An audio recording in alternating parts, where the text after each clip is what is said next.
Welcome back. We have been talking about a lot of serious and non-serious issues confronting our region back home, Bangladesh, India, Pakistan, and the plight of refugees who are being driven out from their hearth and home. Dr. Firoz, people talk about refugees, and when we think of refugees, we think about settlement and resettlement. What do you think the resettlement of the Rohingyans? We are not going to talk about the resettlement of Assamese returning from, or Bangladeshis, or Bengali speaking Assamese returning to Bangladesh, because that has not happened as yet. This is a threat. This resettlement, people say that it can be, the resettlement can be included like a resettlement in a third country. Is that possible? Sending people to from the Rakhine state to Bangladesh to another state. I have seen about 3,000 Rohingyans in Saudi Arabia. Mm-hmm. They were in prison, and if you include their families and children, that could be probably 9,000. 3,000 males in one prison, and they were waiting for deportation because they would not like to, but Saudi Arabia doesn't want them there.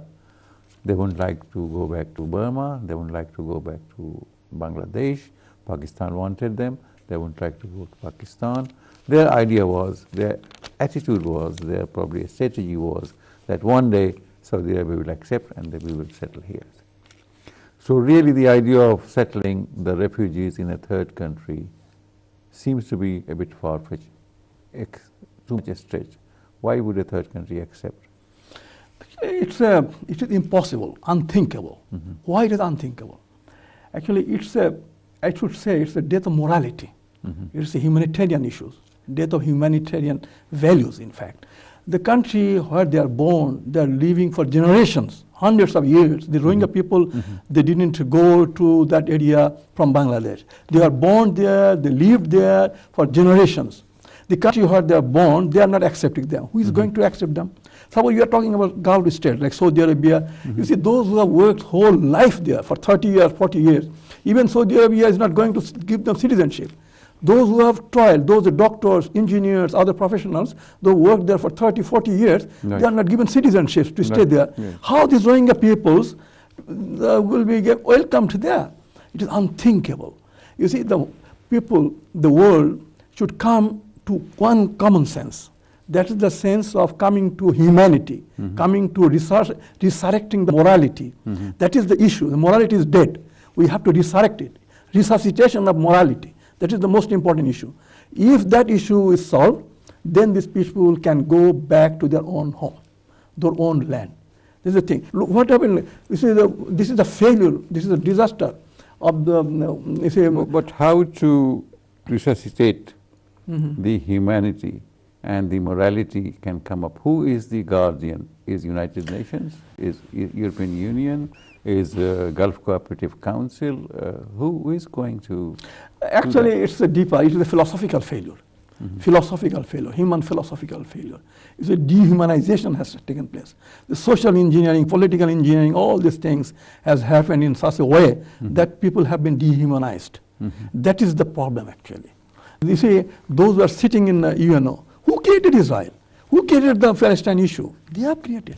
Now you see about 4 or 5 million Palestinians, they are living in different refugee camps and their lands are confiscated and then the residential houses are very luxurious residential houses are built for home. Those are going from America, from Europe, coming from Russia. You see, and a lot of them have second homes there. Yeah. They have second home. And those who are the original owner of that land, they are not allowed to go there.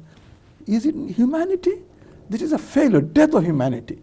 That is the problem of the current world. As I told you, that now the world is full of anarchy. There is no rule of law. There is no rule of humanity. Nothing. There is no human values. The same thing as, you see, disease, if you do not treat it, then it will spread. The UN Security Council or UNO failed to cure the disease, moral disease of that has been spread in Palestine. We failed, and now the issue of Rohingya issue. Now the issue of Assamese, 4 million Assamese people issue is coming. It's a copying up. Yeah. All these things, this is a moral failure. And do you think that the UN will be able to solve this? They are the people, those who have created the issue. As I told you, who are the big power? Russia. What are they? They have threatened Grozny. Why? To crush the people, those who are seeking independence from Russian dominance. This is Chechnya. And China, they will solve the issue. They are the financial beneficiary from the oil and gas from Rakhine coastal areas. They are going, no, they will not. And even they are against the Uyghur people. Uyghur people, yeah. They are, even they are fasting. They are restricted to have the fasting even. Can you imagine? In this world, which problem can be solved by the Muslim? This is their own problem. Nobody is going to solve their problems. Muslim should come forward. This is their own problem. We are about 150 crore Muslims, 1.5 billion Muslims. We are the people, those who should take the burden on their own shoulder. Nobody is taking the burden. Even is not America, Russia, nobody is going to take the burden. But who is going to bail the cat? How is this going to be achieved? With the Muslims. With the Muslims. We should be united. Only united. And disunity is, as I'm telling you, that is the one point actually. Disunity is haram in Islam. Why? That is the point. If you are disunited, you lose the political power. Why India is so powerful? Because Bengalis, Punjabis, Pathans, Biharis, all Sikhs, all are united. And with the Muslims, look at the Arab world. They have 22 members of the Arab League. Right. So 22 Arab League. Why is that so powerful? You look at Israel, you see Jews, they came from Poland, Russia, German, England, you see America, they didn't know each other's language. But they revived the dead language, Hebrew language. They made the state language. And then they united. Unity is a force. Arabs are divided, they have no force, paralyzed. And Jewish people, they are united, they have their now regional power now. Okay, Dr. Firoz, you have worked in Iran also, isn't it? Yes, I worked there for 10 years. Yes, mashallah, mashallah. حال شما خوبه. حال شما خوبه. So you know some little bit of Farsi as well. Well, I learned. You were telling just before we started this program that you had the occasion of meeting the present president. How did he come across? Oh, that's a very interesting point actually. I used to work in an area, in a province, it's called Semnan province. Semnan province. So I was working there as in a district hospital. And it's called Garmsar. See, Garmsar, you see, is one president that was before that Mr. Ahmadinejad. He's also from Garmsar. So Semnan has produced two presidents. One is this Ahmadinejad from Garmsar, one of the district of Semnan province, and Mr. Rouhani, he is also from that. When I was working, it was in 80s. I went in 1980, I worked there. And then he was the MP of Semnan. Once actually what I was returning back from the provincial headquarters of health ministry to my working place. One of my friends, he was my Irani friend, he told me, oh doctor, you will be going by bus. Why not go with our MP? Very good. So, and my friend, he was driving the vehicle of Mr. Rouhani. So he took me, okay, that's fine. I surprised Dr. Rouhani, he was a doctor, he is a PhD doctor in fact. So he was very friendly. And he is very fluent in English as well. He speaks English in American accent. Probably he has his degree from America. However, so he was very friendly. His family with us, with him, they were sitting in behind us, and we are gossiping a couple of hours actually. And the whole journey, he was asking me so many questions, I was answering, I was asking, he was answering. So in the middle of our journey, actually his village, parental village, parental small town, he asked me that, would you come to our house? I said, okay, why not? Yeah. So I went to a house. Actually, he is not a very, he's for a very, you see, his house was not BW brick. It was a mud house, in fact. His father was sitting, his father was a grocer. So I met, and then the family of brothers, other were sitting, sisters were sitting. And then from his own house, then we started our journey towards my working place, the Garmsar. Then he asked me that I have a meeting here in the Jami Mosque, will you join me? I said, okay. I joined him. Then after the meeting, he told me, would you join a dinner? That time I invited to my one of my relative. Okay, because I was off duty on that day, on night. So I went there. Very interesting, actually. It was a little bit cultural shock when I reached that. You were saying that he also introduced you to his cousin. Yeah, he was introduced, actually. He's introduced that he's my cousin. He's a barber here.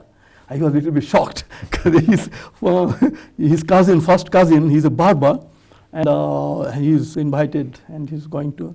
It's a close relation. Little bit, I was culturally a little bit. Very down to earth. Yeah, down to earth. I was very much amazed, in fact. So Iran, that's the thing, actually. I learned a lot of things from Iran. Suppose one day one of our accountant in the hospital was telling the doctor, do you know my father? Who is your father? That man who serves the hospital is my father. I was a little bit, whoa.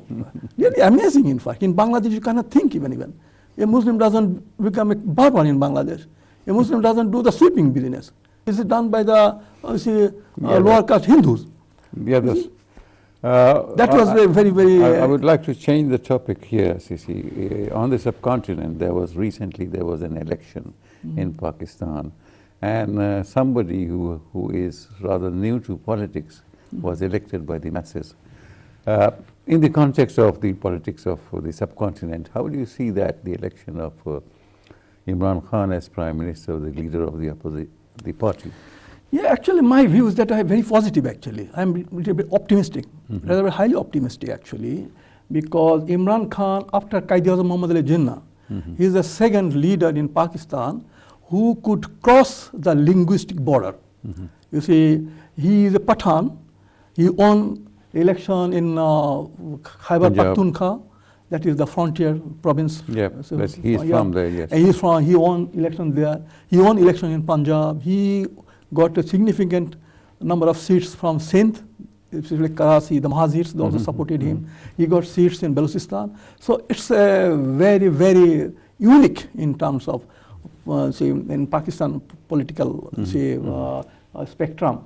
And the other political parties like Nawaz Sharif Muslim League is confined within the premise of Pakistan, Punjab, and Bhutto's People's Party, that means that is in Sindh, and then other in Pathan, smaller parties. Yes, they are confined in their own territories. But Imran Khan has been accepted by the masses. Another thing, actually, I am amazed by his passion doing something for the people of Israel. So people come, you know that he established 3 world-class hospitals, cancer hospital, in memory of his mother. You see, Shaukat Khanam Memorial Hospital, cancer hospital, and about 75% people get free treatment. It's a great achievement, actually. He is not a billionaire or millionaire. You see, he is a simple man. He has collected money, raised money. Yeah, raised money, and people have trust in him, and he didn't misuse the fund. He is that thing, and he has a passion to do good things for the people. So I am very much optimistic, actually. Well, let's hope that he delivers. It was a pleasure talking to you, Dr. Firoz. Thank you very much. Thank you. Nice to meet you. Thank you very much for being with us, and we hope that you've enjoyed the show as much as we have. We have talked about, as I promised, from India to Iran, and from Turkey to Mr. Trump, and a lot of our ideas, opinions we shared with you, and we hope that you'll be tuning us again in next week, same time, same channel. In the meantime, take care. Bye for now.